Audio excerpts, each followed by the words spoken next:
नमस्कार दोस्तों, आज हम आपको आशा भगवती व्रत की पूजा विधि एवं कथा सुनाते हैं। इसे ध्यान से सुनिएगा। यह व्रत अश्विनी मास की कृष्ण पक्ष की अष्टमी से प्रारंभ होकर 8 दिन तक चलता रहता है। विधान इस प्रकार है। उस दिन गोबर मिट्टी से 8 कोने रसोई के लिपे। आशा भगवती की कहानी सुनकर उन 8 कोनों पर 8 धूप, 8 रुपये पैसे, 8 रोली के छींटे, 8 मेहंदी के छींटे, 8 काजल की बिंदी, एक सुहाली और एक फल चढ़ावे। 8 कोनों पर दीपक जलावे। इस प्रकार नित्य 8 दिन तक पूजा करे और कहानी सुने। 8वें दिन एक सुहाग पिटारी 8 कोनों पर चढ़ावे। 8वें दिन 8 सुहालों का वायना निकालकर सासू जी को पैर छूकर देवे। यह व्रत 8 वर्ष तक करना चाहिए। 9वें वर्ष उज्जमन करना चाहिए। कथा इस प्रकार है। हिमाचल में एक राजा था। उसके 2 पुत्रियां थी। उनका नाम गोरा और पार्वती था। एक दिन राजा ने अपनी दोनों पुत्रियों से पूछा, तुम किसके भाग्य का खाती पहनती हो? पार्वती जी ने कहा, पिताश्री, मैं अपने भाग्य का खाती पहनती हूँ।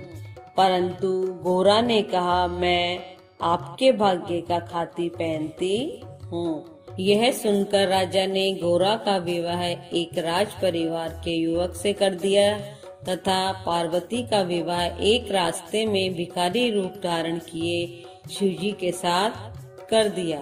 शिवजी पार्वती जी को लेकर कैलाश पर्वत चल दिए। रास्ते में पार्वती जी का जहाँ भी पैर पड़ता वहाँ के धूप यानी घास जल जाती। शिवजी ने ज्योतिषियों से पूछा कि क्या दोष है कि जहाँ भी पार्वती जी पैर रखती है वहाँ के धूप भस्म हो जाती है। पंडितों ने बताया कि ये अपने मायके जाकर आशा भगवती का व्रत उज्जमन करे तो इसका दोष मिट जाएगा। पंडितों के बताने पर शिवजी और पार्वती जी अच्छे मूल्यवान वस्त्र धारण कर एवं गहने पहनकर पार्वती जी के मायके चल दिए। रास्ते में इन्होंने देखा कि एक रानी के बच्चा होने वाला है। रानी बहुत परेशान थी। यह कष्ट देखकर पार्वती जी शिवजी से बोली, हे नाथ, बच्चा होने में बहुत कष्ट होता है, अतः मेरी कोख बांध दो। शिवजी ने समझाया कि कोख मत बंधवाओ, अन्यथा पीछे पछताओगी। कुछ आगे चले तो देखा कि एक घोड़ी के बच्चा हो रहा है। उसका भी कष्ट देखकर पार्वती जी अपनी कोख बंद करने की हट पकड़ ली। अंत में निराश होकर शिवजी ने पार्वती जी की कोख बंद कर दी। इसके बाद वे आगे की ओर चले। पार्वती जी की बहन गोरा अपने ससुराल में बहुत दुखी थी। इधर पार्वती जी के अपने मायके पहुंचने पर मायके वालों ने पार्वती जी को पहचानने से इनकार कर दिया।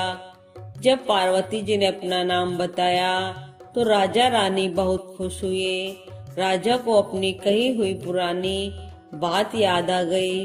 राजा ने पार्वती जी से पुनः पूछा कि तू किसके भाग्य का खाती है? पार्वती जी ने उत्तर दिया, मैं अपने भाग्य का खाती हूँ। ऐसा कहकर पार्वती जी अपनी भाभियों के पास चली गई। वहाँ उसकी भाभियाँ आशा भोगती का उज्जमन कर रही थी। यह देखकर पार्वती जी बोली कि मेरे उज्जमन की कोई तैयारी नहीं है, नहीं तो मैं भी उज्जमन कर देती। तब भाभियाँ बोली, तुम्हें क्या कमी है? तुम शिवजी से कहो, वह सब तैयारी कर देंगे। पार्वती जी ने शिवजी से उज्जमन करने के लिए सामान लाने को कहा। तब शिवजी ने पार्वती जी से कहा, यह अंगूठी ले लो, इससे जो भी मांगोगी वह तुम्हें मिल जाएगा। पार्वती जी ने उस मुद्रिका से उज्जमन का सामान मांगा मुद्रिका ने तुरंत सभी सामान 9 सुहाग के पिटारी सहित ला दिया। यह सब देखकर पार्वती जी की भाभियों ने कहा, हम तो 8 महीने से उजमन की तैयारी कर रहे थे, तब जाकर सामान तैयार कर सके और तुमने थोड़ी सी देर में ही पूरी तैयारी कर ली। सबने मिलकर व्रत किया और धूमधाम से उजमन किया। शिवजी ने पार्वती जी से घर चलने को कहा। तब श्वशुर ने शंकर जी को भोजन करने के लिए बुलाया। राजा ने उन्हें सुंदर सुंदर भोजन तथा अनेक प्रकार की मिठाइयाँ खाने को दी। यह देखकर सब कहने लगे कि पार्वती जी को भिखारी के साथ ब्याह दिया था, परंतु वह तो अपने ही भाग्य से राज्य कर रही है। शंकर जी ने सब रसोई की वस्तुएं खाते खाते समाप्त कर दी। रसोई में थोड़ी सी पतली सब्जी बची थी। पार्वती जी ने उसी सब्जी को खाकर पानी पीकर पति के साथ घर को चल दी। रास्ते में दोनों प्राणी सुस्ताने लगे, एक पेड़ के नीचे बैठ गए। शंकर भगवान ने पार्वती जी से पूछा, तुम क्या खाकर आई हो? पार्वती जी बोली, हे नाथ, आप तो अंतर्यामी हैं, आप सब कुछ जानते हैं, फिर भी ऐसा क्यों पूछ रहे हैं? शंकर जी बोले, रसोई में तो केवल थोड़ी सी पतली सब्जी बची थी, वही सब्जी और पानी पीकर तुम आ रही हो। इस पर पार्वती जी बोली, महाराज, आपने मेरी सारी पोल खोल दी, अब आगे कोई बात मत खोलना। मैंने हमेशा ससुराल की इज्जत मायके में रखी है और मायके की इज्जत ससुराल में रखी है। इसके बाद आगे चलने पर जो धूप सूख गई थी वह हरी हो गई। शंकर जी ने सोचा कि पार्वती जी का दोष तो मिट गया, और आगे बढ़ने पर पार्वती जी ने देखा कि वही रानी कुआं पूजने जा रही थी। पार्वती जी ने पूछा कि महाराज, ये क्या हो रहा है? तो शिव जी बोले कि यह वही रानी है जो प्रसव पीड़ा झेल रही थी, अब इसके लड़का हुआ है, इसलिए कुआं पूजने जा रही है। पार्वती जी बोली, महाराज, मेरी भी कोख खोल दो। शिव जी बोले, अब कैसे खोलूं? मैंने तो पहले ही कहा था कि कोख मत बंधवाओ, लेकिन तुमने जिद पकड़ ली। इस पार्वती जी ने हट पकड़ ली कि मेरी कोख खोलो, नहीं तो मैं अभी इसी वक्त अपने प्राण त्याग दूंगी। पार्वती जी का हट देखकर शिव जी ने पार्वती जी के मैल से गणेश जी को बनाया। पार्वती जी ने बहुत सारे नेकचार किए और कुआं पूजा।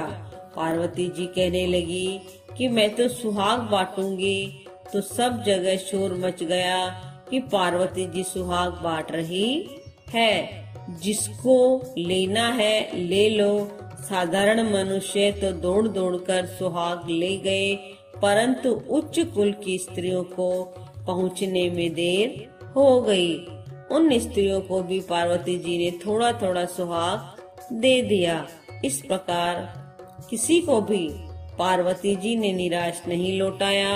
सारी नगरी पार्वती जी की जय जयकार करने लगी। हे पार्वती जी, जैसा सबको सुहाग दिया वैसा हमें भी देना, और कहने वाले, सुनने वाले, हुंकारा भरने वाले अपने सारे परिवार को देना। आपको ये कहानी कैसी लगी, इसे लाइक कीजिए, सब्सक्राइब कीजिए और बने रहिए चैनल के साथ। जय जय श्री राम।